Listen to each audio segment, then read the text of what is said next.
Hello everyone and welcome back to my channel. Today is the first day of our Ramadan series. So I will be making potato samosas. So first thing first, I want to tell you how I make this filling. I used around 6 potatoes to make this filling because the dough that I'm making for the homemade samosa sheets should be able to make around 70 to 80 samosas at home. So what I did was I pre-boiled the potatoes from beforehand. I am just peeling them over here, and then what you do is you cut them into small squares, so as small as you can. I would not suggest mashing them. You could mash half of them, and but mostly keep them cubed. Then you're going to take around an onion and a half chopped and just lightly fry that. So you're not going to fry it where it starts turning brown, but you're going to fry it until it becomes translucent. Then you are going to throw in your seasoning. So you're going to put in 1.5 teaspoon of chili powder, 2 teaspoons of coriander, 1 teaspoon of garam masala, half a teaspoon of turmeric powder, and 2 teaspoons of salt. If you like it more spicy, make sure to put two teaspoons of chili powder. Then I put in a half tomato. The only reason why I put in a half tomato is because I want it to have a little bit of a curry taste, so that all the potatoes get covered. After I put my potatoes in, I put around 2 cups of chickpeas. You could either put green beans or green peas, but I wanted to try this one with chickpeas in it, and it actually came out tasting very, very good. And to top it off, you're going to put 1 bunch of cilantro chopped up, and then you're just going to let it steam for around 10 minutes on low heat after fully mixing it through. Now you have the dough recipe, and what you're going to do is you're going to take 7 cups of all-purpose flour, a half tablespoon of salt, and I think it was 1/3 cup of oil. The amount of water you'll need, I will show you guys that gradually. So you're gonna put around 2 cups, and the half. This is a little bit like 1/3 to 1/2, but I only use 1/3 because of the fact that it is pretty sticky. So you could either do this in a KitchenAid or you could do it by hand. I didn't use my KitchenAid because 7 cups of flour is way too much for my KitchenAid. So I did it by hand, and once you are done, it's going to be a little bit sticky, but just cover it and set it aside for around 30 to 40 minutes before starting to work with it. Make sure your countertop is clean. Flour your whole countertop, and what you're going to do is you're going to take small little balls of dough, and you're going to roll it out till it's thin, but it's not too thin where it's breaking apart. It's thin enough that you could see the design that's on your countertop. And at this time, while you're rolling them out, make sure that your stove is on, and your tava, or your in this case fry pan, is nice and hot before you put it on. So throughout this whole time, your fry pan should be on medium heat, and you're not going to be cooking them fully. You're going to be cooking them around 30 seconds on each side. So it's just lightly cooked on each side, and it's not fully cooked. And what you're going to do is that once you have the sheets ready to cook, you need to keep them warm.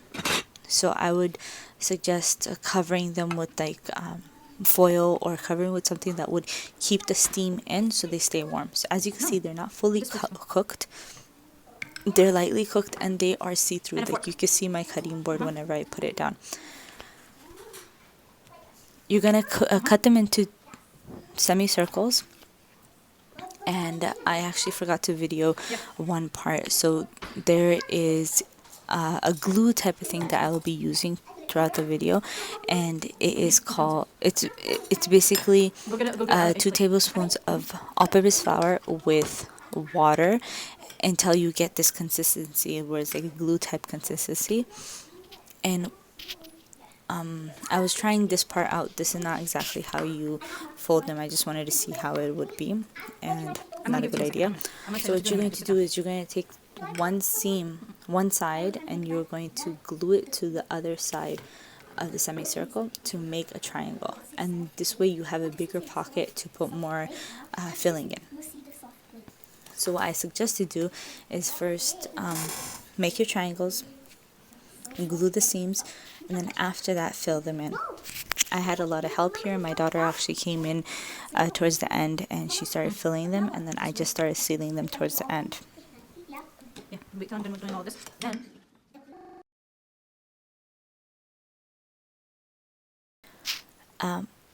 So now when you are actually filling them, make sure you don't overfill them, because you do need a good amount of space at the end to seal them.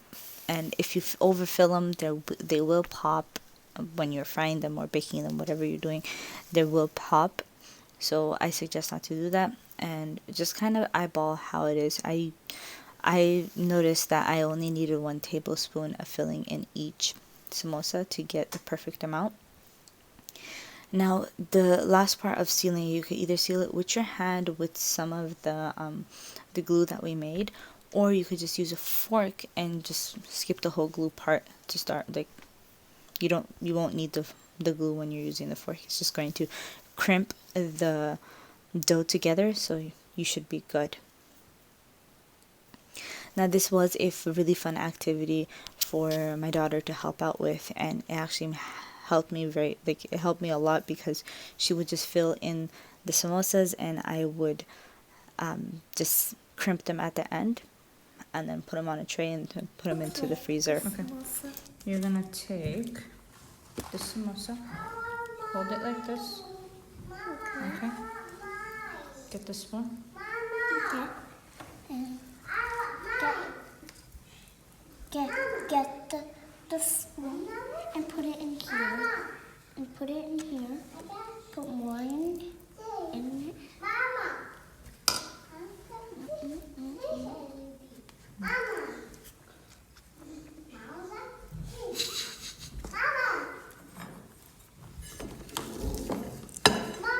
Could I do that part? Mm-hmm.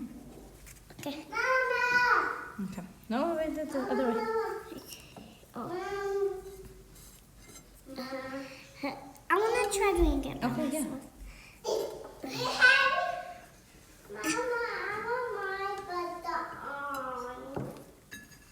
I have Mama put that on. Not bad. Okay, let me fix that last part. It's okay. There. Alright. Can I show Big Eater? Once and all. That I did it all by myself. I want it in mine. I get a spoon. Get the spoon. That's mine. Candy.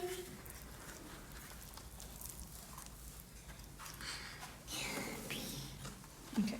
You have to hold it. You have to hold it from the bottom like that. I like Daru. Hmm?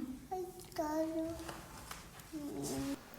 Once all your samosas are filled and sealed, you could either fry them right there and then, or you could just put them on a tray and put them in the freezer. Now, since I was making this in bulk and I was doing a good 70-80 of them, so what I did was that I put them on a tray and I did them in batches. So I would finish one tray, put it in the freezer, start a whole new Samosa sheet, and then keep doing it over. And once they were frozen, I put them in Ziploc bags and put them back in the freezer. If you like this recipe, please subscribe to my channel and like this video, and stay tuned for more Ramadan videos.